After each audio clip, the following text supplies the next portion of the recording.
ঝটিকা মিছিলের কিন্তু সংখ্যা কিন্তু কমছে।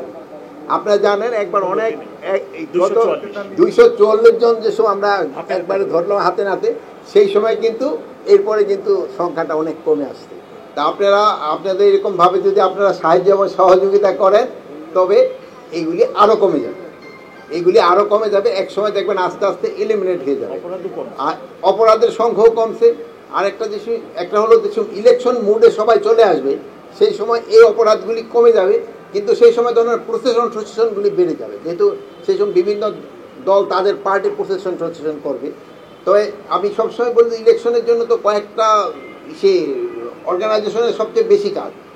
একটা হলো সবচেয়ে বেশি হলো ইলেকশন কমিশন, তারপরে হলো আপনার আছে যে আমাদের প্রশাসন, তারপরে হলো আমাদের আছে আইন শৃঙ্খলা বাহিনীতে আমরা যারা আছি, আর আরেকটা হলো যারা নির্বাচন করবে যে পলিটিক্যাল পার্টি, তাদের এটা কিন্তু সবচেয়ে বেশি। এখন দেখেন পলিটিক্যাল পার্টির ভিতরে নিজেদের যে সময় একবার নমিনেশন দেওয়ার পরে সেই সময় আবার একটা ছোটোখাটো সমস্যা দেখা দেয়।